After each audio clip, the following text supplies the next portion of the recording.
Cloudy day, cloudy week. It's been a... oh no, Tommy's attacking me. Oh no. Oh no. Milu is not here for Tommy. Oh no, there's Milu. Milu. Milu was saying hi to his friends and Morsi too. And well, that's what I'm happy with my dogs. So happy. And well, it's been a cloudy day. This is the sunset, but there will be no sunset because there's too much clouds. And what can I say? Let's see what's going on. I will stop by now to read Valdai Club. People are saying that unemployment in Brazil is dropping. So good news. But I guess Lula should recognize Maduro. You know? I guess by the end of this week, Lula will recognize Maduro. But by now people are, well, today, this very day, Maduro said he will demonstrate he got the votes. Maduro says today he will show it. Maduro says today he will show. No, he said opposition in Venezuela, they already have whatever they want, the votes, I don't know how to say atas. It's like the ticket, the election tickets, something.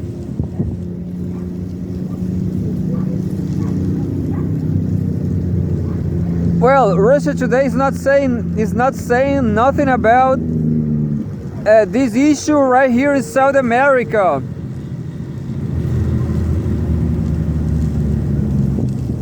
Yeah, so there's nothing about Maduro.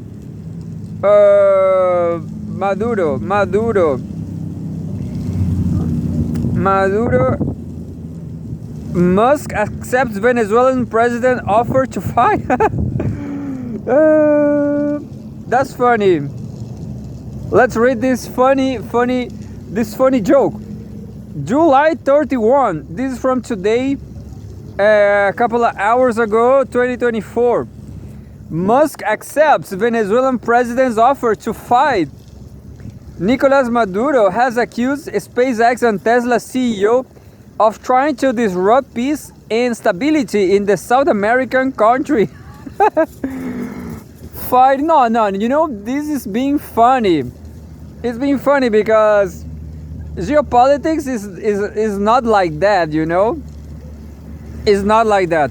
And what is going to happen after the fight? They will become friends. But SpaceX and Tesla CEO Musk in the photograph.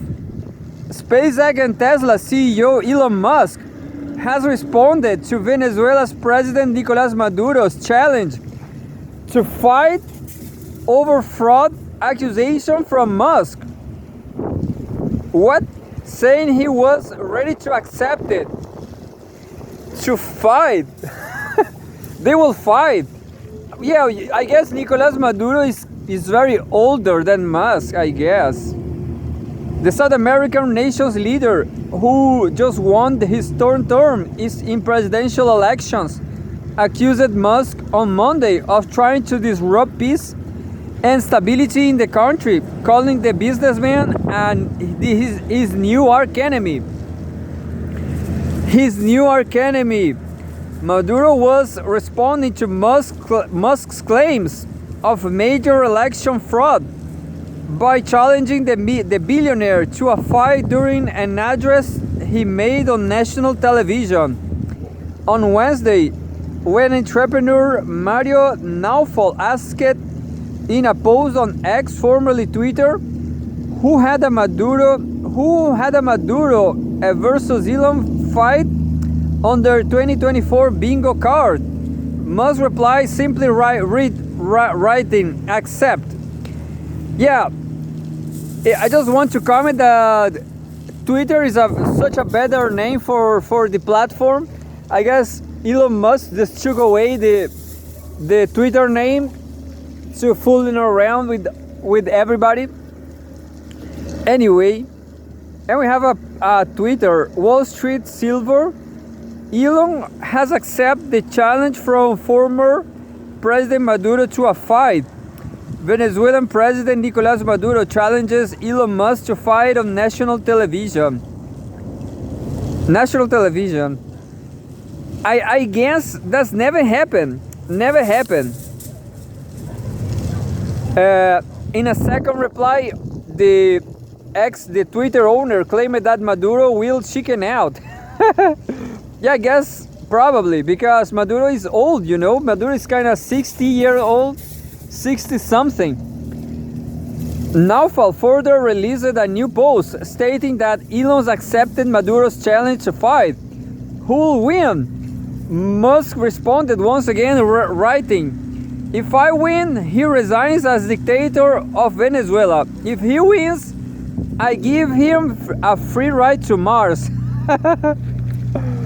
What a crazy people. But yeah, it's funny. I don't know. Elon Musk, you know. I guess I will erase. I have a look. I will show you later.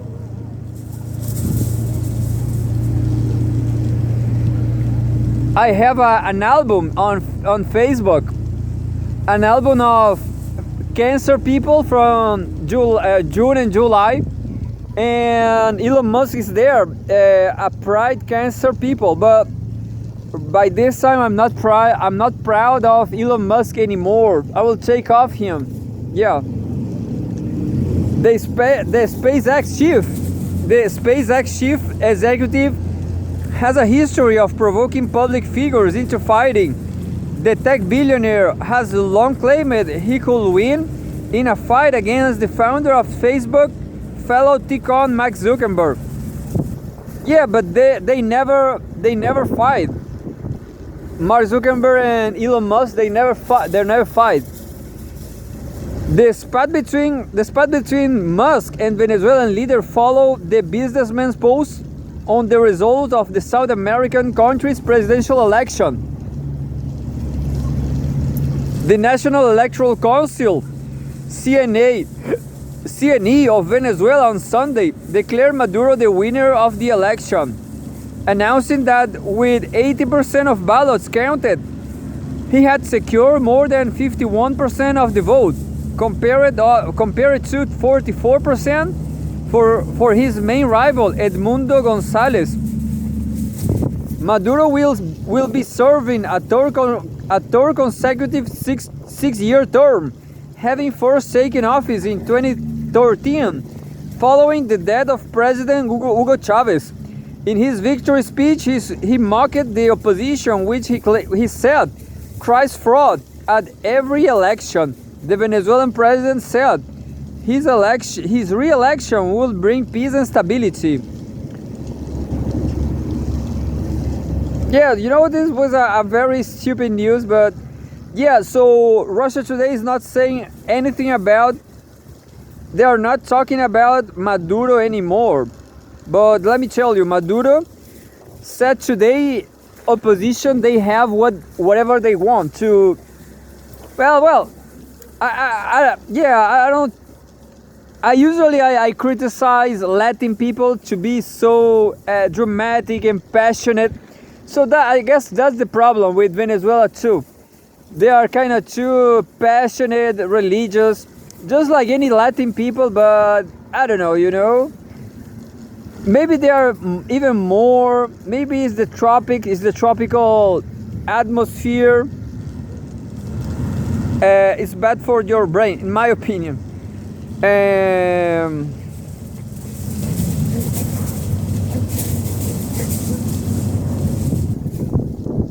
What the hell?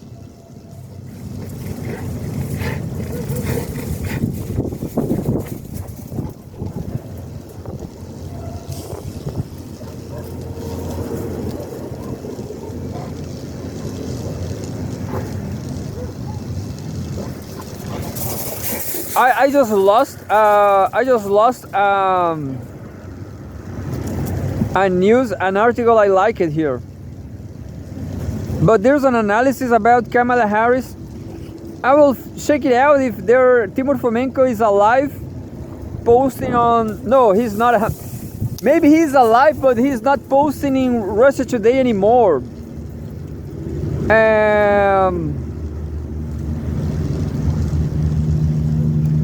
There's a lot of news about the assassination in the Hamas assassination and stuff, but this time there's no war. There's not hot war between Hezbollah and Israel.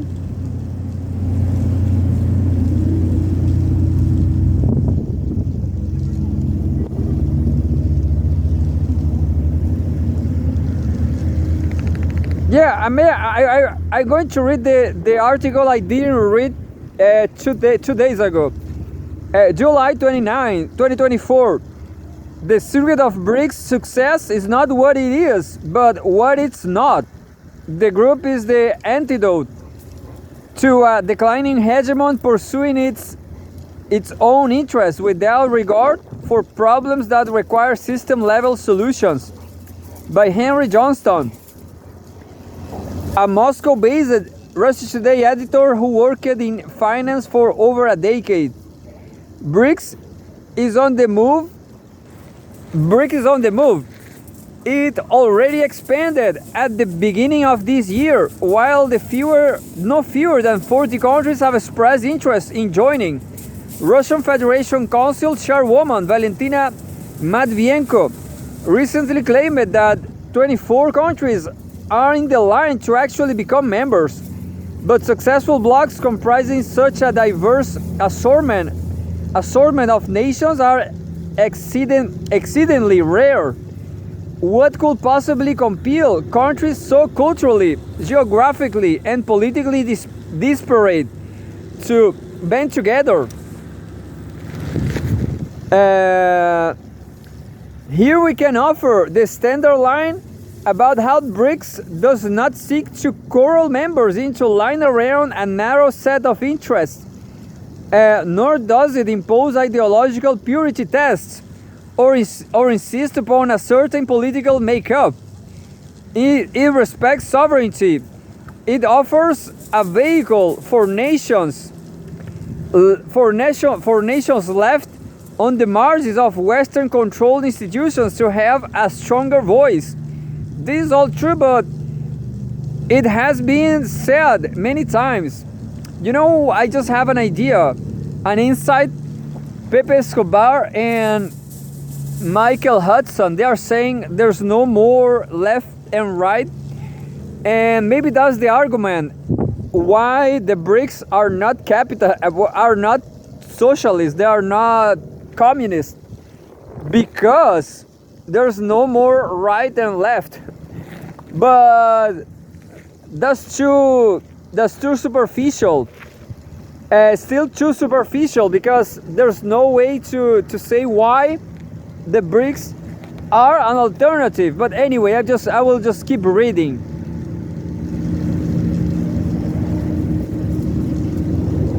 Let's instead go for a more provocative question. What is so attractive about groups that has very few actual accomplishments to its name? It is in fact this relative lack of achievement that many naysayers have latched on to it, dismissing the whole enterprise. To find a good example of this point of view, look no further than the man who coined the acronym in the first place, former Goldman Sachs analyst Jim O'Neill. Ahead of the group summit in South Africa last year, O'Neill told the Financial Times that Brics had never achieved anything since they first started meeting, and that beyond powerful symbolism, he wasn't sure that what its members were even hoping to achieve. And indeed, one will notice that the group's muscle is often expressed merely in the raw economic or human potential of its members, such as such and such a percentage of global GDP or population or oil production, or the number of members. Current members are Brazil, Russia, India, China, South Africa, the United Arab Emirates, Egypt, Iran, and Ethiopia. More seldom heard is what the group has actually done. Of the concrete achievements of the bloc, perhaps the most notable is the founding of a development bank that aims to rival the World Bank.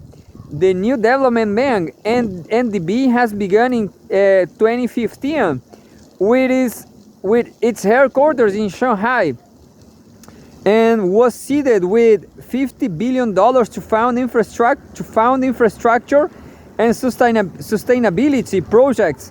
Around the same time, a Brics monetary fund called the Contingent Reserve Arrangement, CRA, an alternative to the IMF, was created. These are institutions born out of years of frustration at the failure to reform their US-dominated counterparts. I guess I read this article. I'm not sure about that.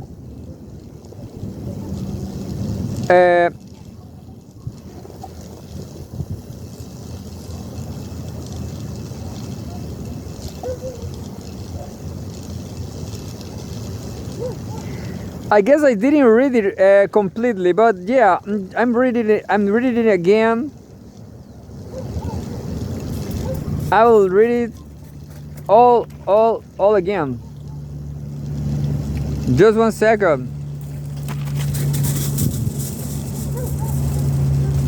There's another awesome news. Look, China hints at its asymmetric warfare system aimed at dethroning US dollar. I guess I'm going to read this later.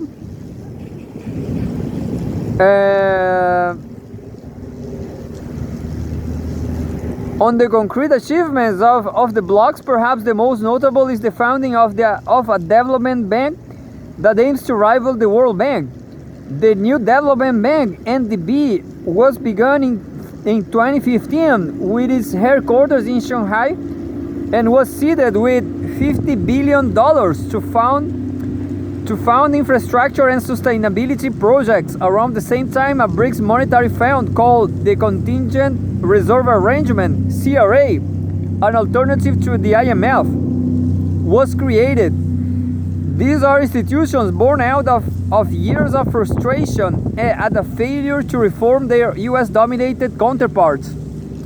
However, they have not entirely lived up to their hype. Brazilian economist Paulo Nogueira Batista, who represented his country at the IMF from 2007 to 2015 and then was vice president of the NDB from 2015 to 2017, prepared a paper for the Valdai Club meeting in Sochi, Russia in 2023, in which he painted a sober picture of the impact these institutions have had. Quote, "When we started out with the CRA and the NDB, there was considerable concerns with what the Brics were doing in this area in Washington, D.C., in the IMF and World Bank.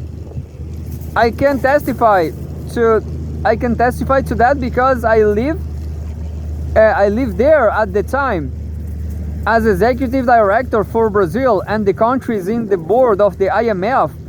As time went by, however, people in Washington relaxed, sensing perhaps that we were going nowhere with the CRA and the NDB. The NDB was approved only $33 billion worth of projects in its entire history. The World Bank committed 128 billion in 2023 alone, so a lot more. Of the projects approved by the Brics lender, roughly 2/3 have been in dollars. According to an investor presentation cited by Reuters, perhaps surprisingly to some who expect Brics to offer an immediate and brazen challenge to the West, the NDB has even respected Western sanctions on Russia, putting new transactions with Moscow on hold. It is no wonder that in the halls of US-led institutions concerned about this upstart rival has subsided. The other realm in which Brics has been expected to deliver something tangible is in launching its own currency, but here unfortunately a lot of loose talk has set up the group for disappointment. A wave of hype early last year, even in Western establishment outlets, touting a soon-to-be created Brics currency as having the potential to shake the dollar's dominance, has given way to skepticism. Tommy, ven aquí. Tommy.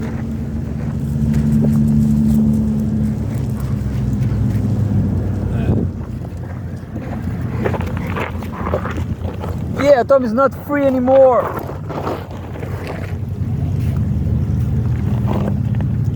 It is loose talk because a currency per se is not what is on the agenda.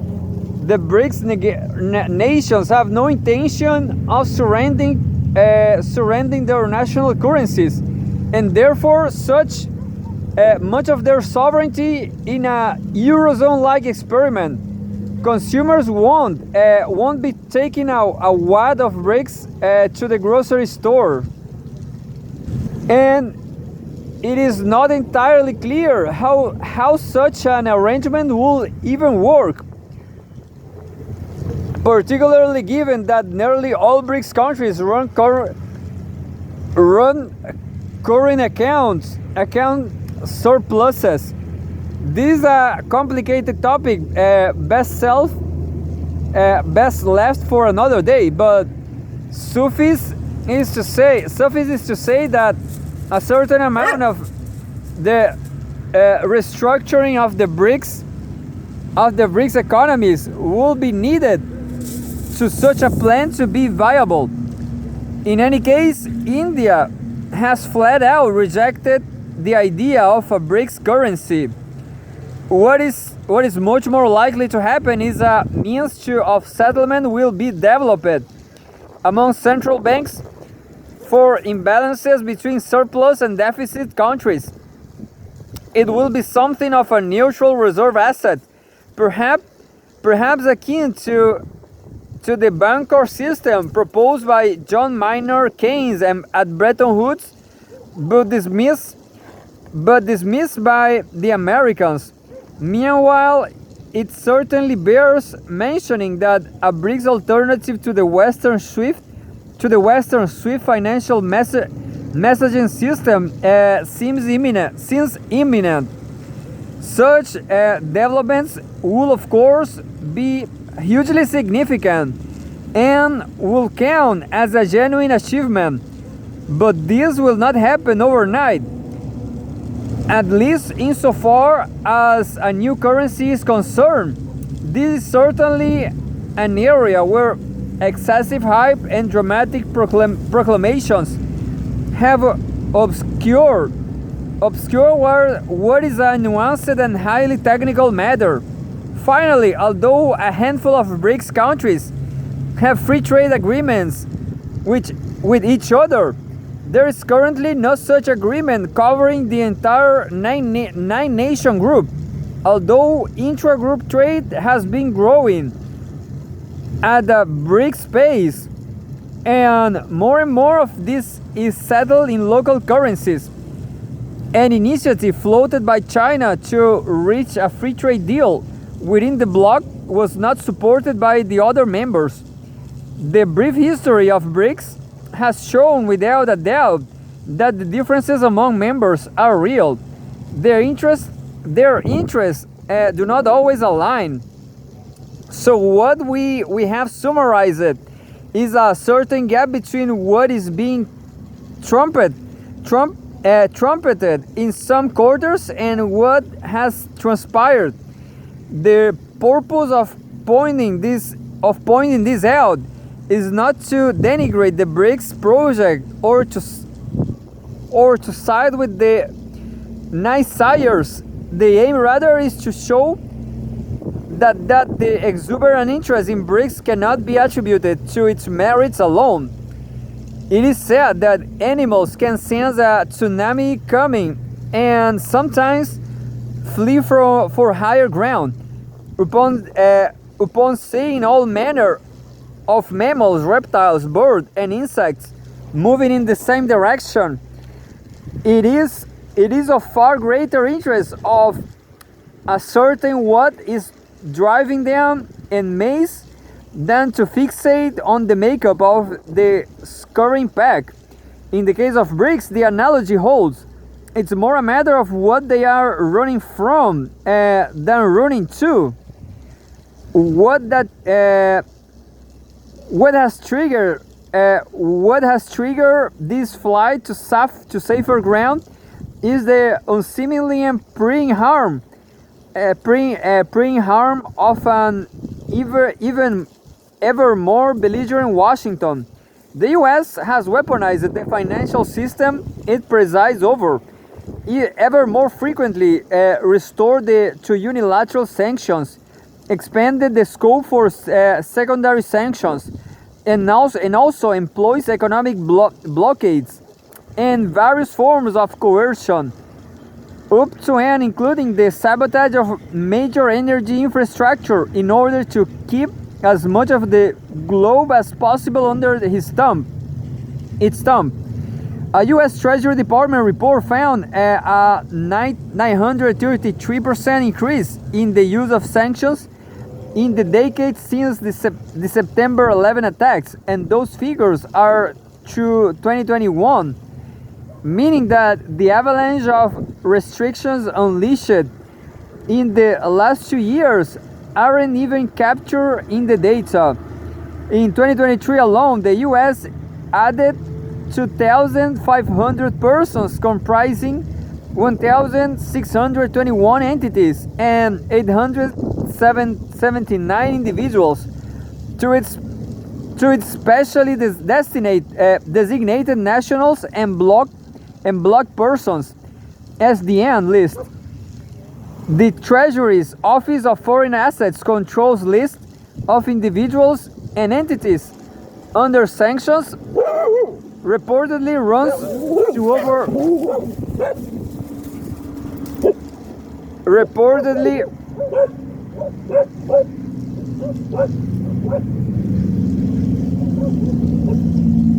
reportedly runs over 2,000 pages, featuring some 12,000 names. In recent years, America's global policing has plunged its tentacles into hitherto unthinkable realms. There was a time when sanctions were reserved for countries whose transgressions against the rules-based order were of a certain magnitude. This does not justify their use, but most players at least knew where they stood. If before the US responded to real or perceived threats by using what historian Immanuel Wallerstein called a velvet glove concealing a mailed fist, the velvet glove has now been cast aside and the mailed fist is roaming the world in paroxysms of anxious rage. Examples are many. In its desperate effort to suffocate Russia's defense industry, late last year the Treasury was authorized to sanction any financial institution seen as helping Moscow's military-industrial base. NATO ally Turkey has been warned that its banks could be targeted for facilitating trade in dual-use goods with Russia. The UAE got a similar lecture. China is, of course, in the crosshairs. Prior to taking matters into its own hands, the U.S. slapped sanctions on the undesirable Nord Stream pipeline over the feeble objections of staunch ally Germany. Some of the recent measures can be seen as nothing less than outrageous meddling in the affairs of others. Uganda's sodomy law passed last year compelled the U.S. to reevaluate all aspects of its engagement with the country. Officials have indicated that they will even review Uganda's eligibility for duty-free access to the U.S. for hundreds of goods, a move that will further impair the African country's already fledgling economy. Georgia's law mandating that NGOs founded from abroad register as such and submit to tighter regulations was passed by legitimate legislature in accordance with democratic procedure. Yet, it elicited a virulent reaction from the US and its subservient European allies. And yes, sanctions are in the works. The EU has even gone so far as to suspend Georgia's accession process, a position that the US clearly endorses. Such is life under the frenzied tyranny of the Office of Foreign Assets Control, a once obscure Treasury Department that now bestrides the globe like a colossus. South China Morning Post columnist Alex Lowe remarked that the weaponized dollar hangs over many developing countries like the sword of Damocles, and that Brics offers a escape route to Lowe sees this as the main attraction of the group. Indeed, this is the case, but what is transpiring should be seen in a far greater context than just a weaponized currency. Italian economist and historian Giovanni Arrighi, whose work I discussed at length in a previous article, wrote that declining hegemonic states are faced with the Sisyphean task of containing forces that keep rolling forward with ever renewed strength. Sooner or later, even a small disturbance can tilt the balance in favor of forces that wittingly or unwittingly are undermining the already precarious stability of existing structures. It was inevitable that the shift in economic power away from the West and toward the rising powers of the global South would lead to those countries having greater influence in global affairs. And perhaps it was inevitable that the US would embark on the Sisyphean task of containing their rise.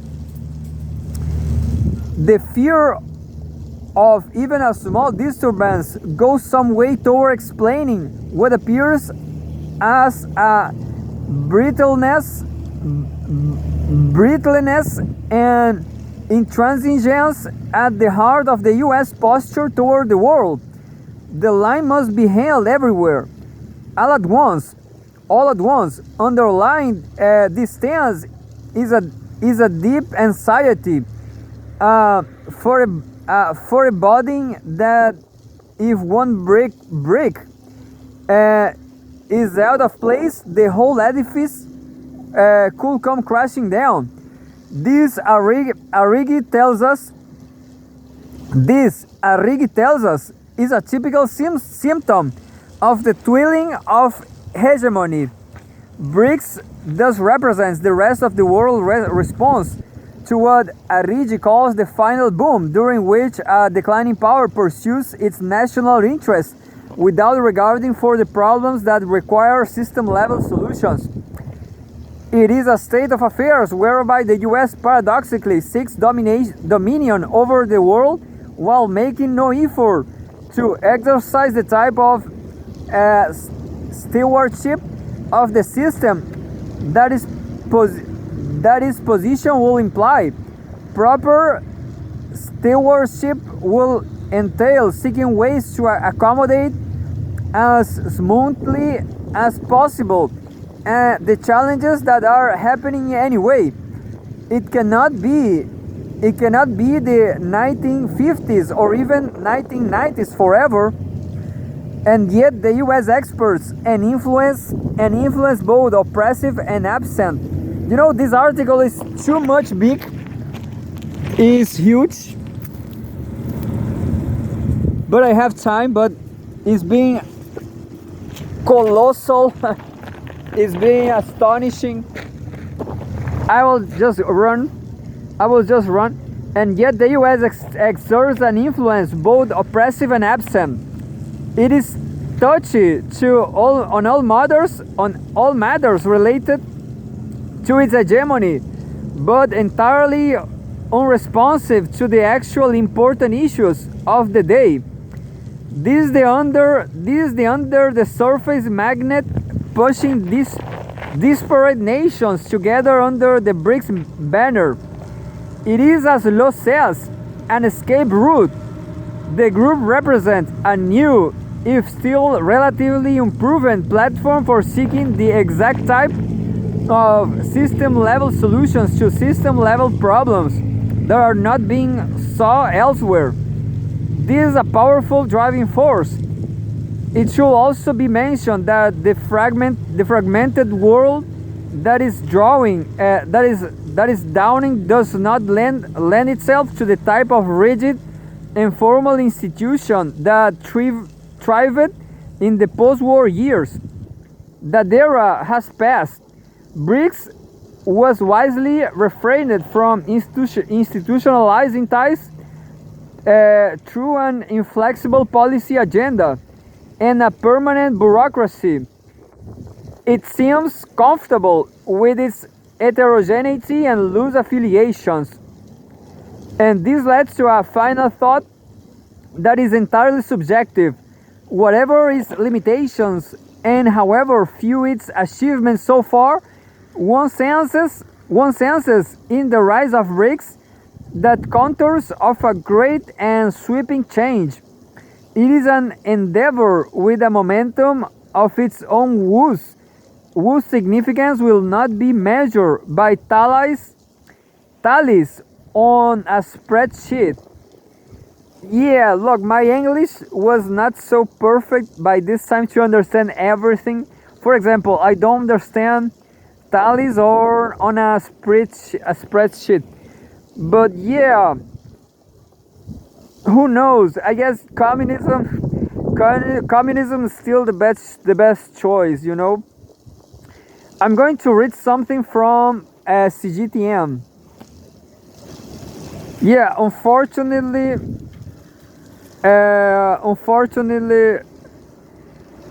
communism is not working anymore. But I guess China, you know, some time ago I saw a video about Russian people migrating to China. So that's mean, I guess. China is better than Russia. I will read something from CGTM. Look.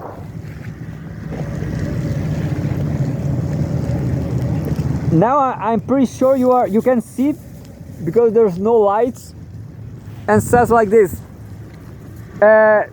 July 31 today. Politics. Xi Jinping stresses modernizing China's border coastal air defense. Chinese President Xi Jinping has called for modernizing the country's border, coastal and air defense to make it strong and solid as he shared a leadership group study session prior to the country's Army Day, which falls on August 1st. He also General Secretary of the Communist Party of China, CPC, Central Committee and Chairman of the Central Military Commission, CMC, made the remarks at the study session of the Political Bureau of the CPC Central Committee on Tuesday. He extended Army Day greetings to all service personnel and to the members of the militia and the reserve forces on behalf of the CPC Central Committee and the CMC. Wang Shihong from the CMC's Joint Staff Department elaborated on issues concerning the building of modern border, coastal and air defense systems and put forward suggestions. Members of the political bureau then engaged in discussion. After hearing the briefing and discussion, he made an important speech. He said that since the 18th CPC National Congress in 2012, the CPC Central Committee has spearheaded a raft of major institutional reforms and led a series of key border, air, and sea defense actions.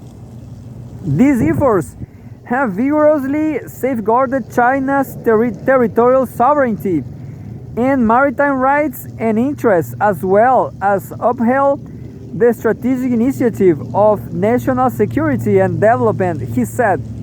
However, he noted that China's border, coastal and air defense is faced with new opportunities and new challenges, and stressed the need to strengthen overall planning to enhance the border defense capability.